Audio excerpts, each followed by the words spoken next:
ایک انٹرسٹنگ بھی اور ایک اسلام کا کلچر دکھایا گیا ہے. یہاں سے پہلے وہ ہالی ووڈ سے شروع ہوتا ہے، پھر بالی ووڈ جاتا ہے، پھر بالی ووڈ سے یہاں آ جاتا ہے.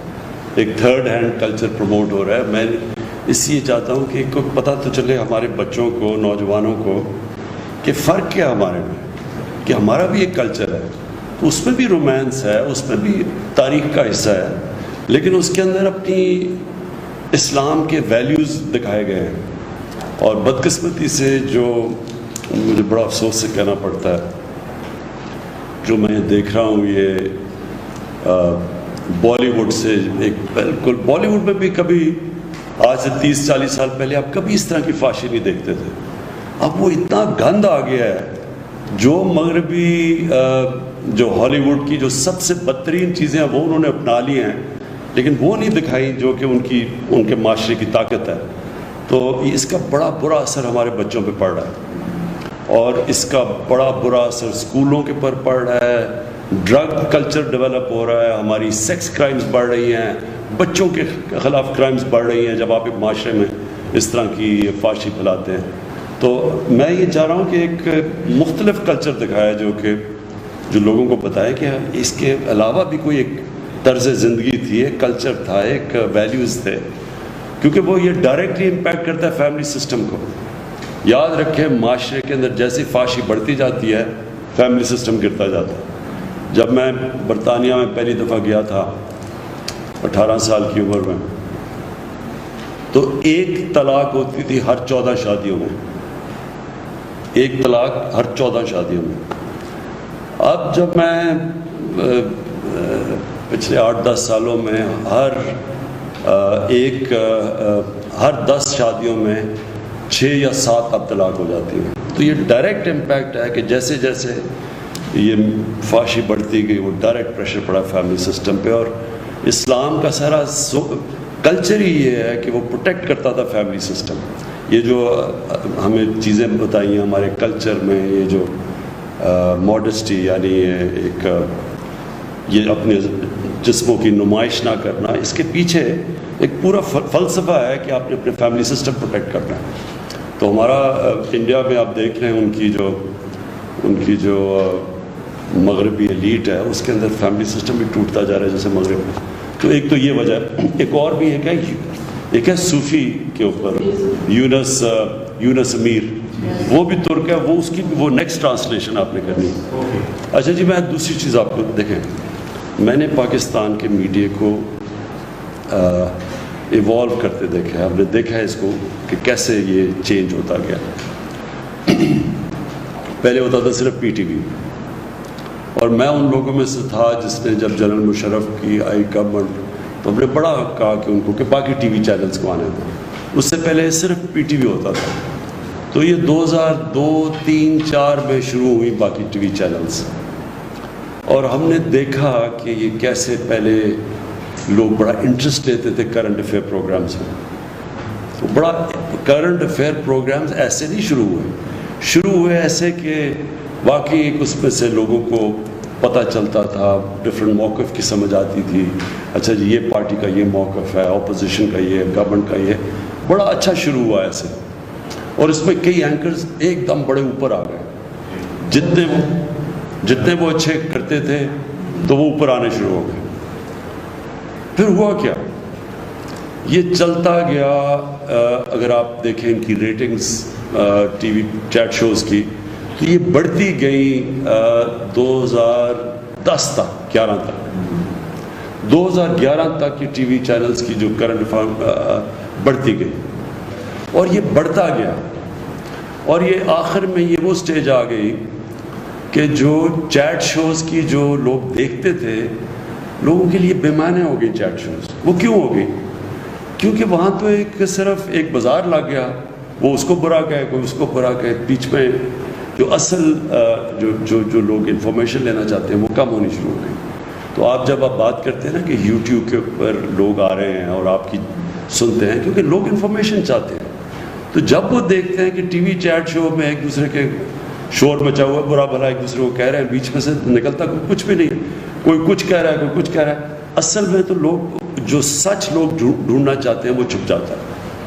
تو تو آپ سب کے لیے دیکھیں میرا جو زندگی کا ایکسپیرئنس ہے وہ یہ کہ اللہ الحق ہے. جو سچ ہے نا وہ چھپتا نہیں ہے زیادہ دیر. آپ کسی کو پیسے بھی دے دیں, آپ میڈیا کو بھی کھلا دیں, لیکن جو عوام ہے وہ آخر میں وہ سچ ڈھونڈے گی. آپ کبھی بھی کوئی کسی میڈیا اونر کا یہ خیال نہیں ہونا چاہیے, اس میں یہ تکبر نہیں ہونا چاہیے کہ وہ کسی کو عزت دے گا یا کسی کو ذلت دے گا. یہ چیز اللہ نے اپنے ہاتھ میں رکھی ہوئی ہے. یہ کبھی کوئی انسان کسی کو نہ ذلیل کر سکتا نہ اس کو عزت دے سکتا. وہ اس کی وجہ یہ ہے کہ اگر یہ ہوتا تو سارے امیر لوگ عزت دار ہو جاتے اور غریب لوگ ذلیل ہو جاتے. ایسا ہے نہیں, اس لیے کیونکہ عزت اللہ نے اپنے ہاتھ میں رکھی ہوئی ہے اور وہ دیتا ہے وہ لوگ جو رائے حق پہ ہوتے ہیں. تو آپ کے لیے جو سب سے بڑا ایڈوائس میرا یہ ہے, میں نے اینکرز کو اوپر جاتے اور نیچے آتے دیکھا. کتنے اینکرز کو میں نے دیکھا, اس میں دو چیزیں ان کے راستے میں زوال میں دو چیزیں ہوتی ہیں. ایک جو اینکر اپنی میں اور اپنی انا کو اتنا بڑا بنا دیتا ہے کہ وہ سمجھتا ہے کہ وہ اس لیے نہیں بڑا بنا کہ وہ لوگوں کے سامنے حقائق پیش کرتا ہے, وہ ایک ایسی ہیلدی ڈبیٹ کرتا ہے جس سے عوام میں زیادہ شعور پیدا ہو. وہ جو اپنی ذات کے اوپر آ جاتا ہے کہ اچھا میں فیصلہ کروں گا, یہ اوپر جائے گا یہ نیچے جائے گا. جب اینکر کے اندر یہ آ جائے یہ تکبر, آپ یہ سمجھ آئے کہ وہ اینکر اب نیچے چلا جائے گا اور آپ کے سامنے بڑے اینکر اوپر سے نیچے آئے ہیں. اور دوسری چیز, جو اینکر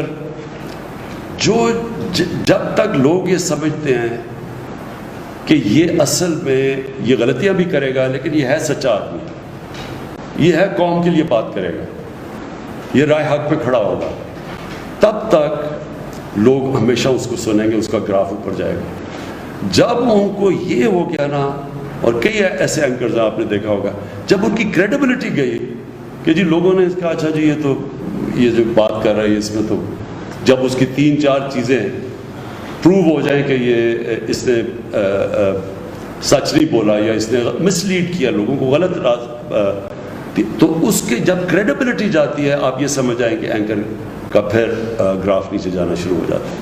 تو آپ کے لیے تو بڑا امپورٹنٹ ہے یہ جو آپ کے لیے. اچھا لوگ بڑی جلدی فیصلہ کر لیتے ہیں کہ یہ ملک کے لیے کون کھڑا ہوتا ہے, کہ جو بھی ہوگا یہ چاہے گورنمنٹ اگر سچ بولے گی تو گورنمنٹ کے ساتھ ہوگا, اپوزیشن بولے گی اپوزیشن کے ساتھ ہوگا. جب لوگوں کو یہ اعتماد ہو جاتا ہے نا کہ سچ کے ساتھ کھڑا ہوگا, لوگ اس کو واچ کریں گے, وہ اوپینین میکر بن جائے گا, اس کی رائے امپورٹنٹ ہو جائے گی پبلک کے اندر, جس کو اوپینین میکر کہتے ہیں. لیکن جب لوگوں نے یہ دیکھا کہ یہ فرمائشی یا یہ کسی سے کوئی پیسہ ملا یا کچھ اس کی وجہ سے کچھ کر رہا ہے, آٹومیٹکلی وہ نیچے آ جاتا ہے. اس لیے یہ آپ کے لیے بڑا امپورٹنٹ ہے کیونکہ آپ ینگ ہیں اور یہ بڑی اچھی اپرچونٹی ہے. دیکھیں ہر دور میں اللہ اپرچونٹیز دیتا ہے. اب یہ آپ کو اپرچونٹی مل گئی یوٹیوب میں, ایک بڑا اچھا ایک لوگ اپنی اس پہ کریئر بنا سکتے ہیں اور یہ بھی چینج ہوتا ہے. اچھا اتنی تیزی سے سوشل میڈیا چینج ہو رہا ہے اور آپ کو سب کو پتہ ہوگا کہ جو سب سے پہلے پارٹی جس نے سوشل میڈیا کو اپنایا تھا وہ تحریک انصاف تھی. اس سے پہلے کسی کو نہیں سمجھتی سوشل میڈیا کی. تو ہم سب سے پہلے یہ فیصل سب سے زیادہ ڈاکٹر الوی ہم نے اپنی یہ شروع کی, اپنے ممبرز بنائے, اور تو تب تک کسی کو پرانی پارٹیز کو سمجھ ہی نہیں تھی کہ سوشل میڈیا کتنی بڑی ایک طاقت بن کے اوپر ہے. تو اب تو یہ اور آگے چلا گیا اور یہ پھر چینج بھی ہوتا رہتا ہے. ٹائم کے ساتھ سوشل میڈیا بھی بدلتا جاتا ہے. یہ جس طرح آپ نے کہا کہ فیس بک سے اب یہ یوٹیوب کی طرف لوگ آ رہے ہیں اور اس طرح چینج ہوتا جائے گا. اور پھر واٹس ایپ گروپس بن گئے ہیں اور نئی چیزیں آتی رہیں گی. تو جو ایک انسان یا معاشرہ یا ادارہ, ایک انگریزی کا ورڈ ہے to stay ahead of the curve, to stay ahead of the curve, یعنی جو بھی آگے کا دیکھ رہا ہوتا ہے وہ جو پہلے دیکھتا ہے کہ اب ادھر جا رہا ہے تو وہ ٹائم کے ساتھ آگے جاتا ہے, ٹائم سے پہلے چیزیں اسپاٹ کر لیتا ہے, وہی دنیا میں آگے جاتے ہیں. جس طرح یہ سارے سلیکن ویلی میں یہ جائنٹس بن گئے, ینگ لڑکے دیکھتے دیکھتے کہاں سے کہاں پہنچ گئے. وہ ہے وہ جو مارک زکربرگ, ینگ لڑکے. تو یہ اپرچونٹیز کبھی دنیا کی تاریخ میں پہلے نہیں تھی. یہ جو اب اپرچونٹیز آ رہی ہیں تو آپ کے لیے بڑا اچھا ٹائم ہے. لیکن میں یہ پھر سے آپ کو ایمفسائز کروں گا, لوگ دیکھ لیتے ہیں کہ عوام دیکھ لیتی ہے کہ کون رائے حق پہ ہے.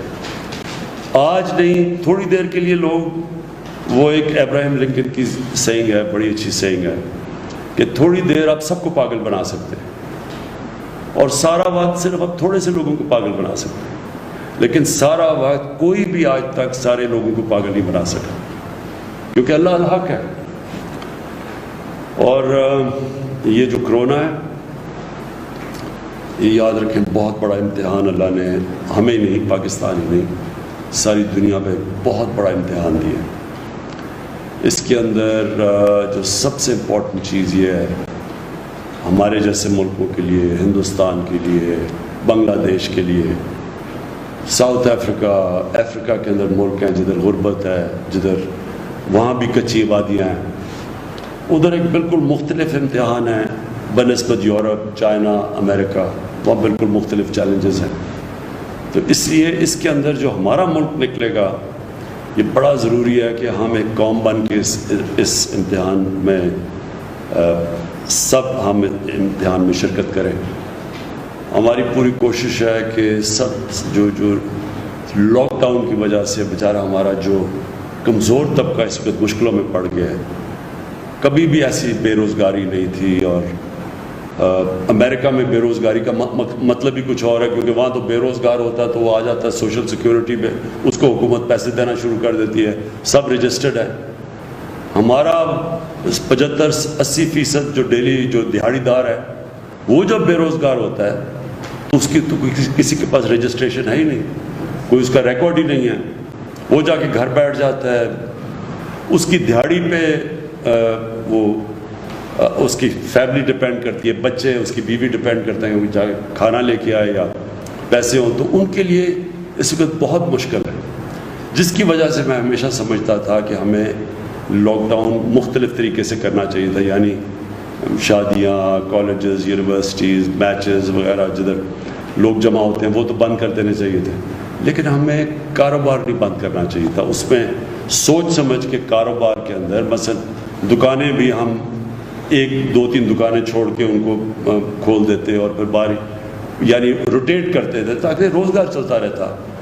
یہ چھاپڑی والے, ان سب کو ہمیں کرنا چاہیے تھا, لیکن ایک دم جو سب کچھ بند ہو گیا, اس سے ہمارے جیسے معاشرے میں بڑی مشکلات میں لوگ پڑے ہوئے ہیں. تو اب ہم سلیکٹو کھول رہے ہیں, کنسٹرکشن کھول رہے ہیں, کاروبار کھول رہے ہیں, لیکن اس کو کھلتے کھلتے بھی ٹائم لگے گا, اور تب تک بڑی مشکلات میں لوگ, جس کی وجہ سے ہم کوشش کر رہے ہیں کہ ہم یہ احساس کیش پروگرام سے اور بھی پروگرامز کر رہے ہیں تاکہ ہم لوگوں تک پہنچ سکیں. لیکن سب سے پہلے تو آج کوئی بھی دنیا میں نہیں کہہ سکتا کہ کرونا کب قابو میں آئے گی, کوئی بھی نہیں کہہ سکتا. تو جو ساری دنیا کوشش کر رہی ہے کہ کرونا کے ساتھ گزارا اب ہم کیسے کریں گے, کرونا بھی ہو اس کو بھی روکیں, لیکن ہمارا کاروبار بھی چلتا رہے تاکہ ہمارے بیچارے لوگ بھوکے نہ مریں. تو ہمارے لیے اب سب سے بڑا یہ چیلنج ہے. اس کے لیے ایک بڑا اچھا ایک ٹریک اینڈ ٹریس سسٹم, وہ ہم نے اب ساری ایجنسیز بیٹھی, ہماری سارے ادارے بیٹھے, ہم نے ایک سسٹم آرٹیفیشل انٹیلیجنس کے ذریعے ISI کے ساتھ مل کے نکالا ہے کہ سارے پاکستان میں ہم ٹریک کریں گے کدھر کدھر ہمارے کرونا کی کے جو افیکٹیز ہیں, جن کو انفیکشن ہے, پھر ان کو ہم ٹریک کر کے پھر ان کی پورا بنائیں گے کہ وہ کن کن سے مل رہے ہیں. یعنی جو طریقہ اب ہوگا کہ بجائے سارا 22 کروڑ کا ملک بند کر دیں, ہم ادھر کانسنٹریٹ کریں جدھر ہم سمجھتے ہیں کہ اب کلسٹر بن رہا ہے, ان کو تھوڑی دیر کے لیے کوارنٹائن کریں تاکہ وہ پھیل نہ سکیں. اس کے علاوہ اگر ہم جو بھی کرتے ہیں نا, اگر ہم سارا ملک بند کر دیتے ہیں یہاں بھوکے مریں گے لوگ, لیکن اگر ہم پوری طرح کھول دیتے ہیں تو کرونا پھیلنے کا ڈر ہے. تو اس لیے ایک بیچ کا نظام یہ لے کے آ رہے ہیں اور اس کے اوپر ہم پوری کوشش کر رہے ہیں, اور یہ انشاءاللہ اسی طرح آگے بڑھیں گے.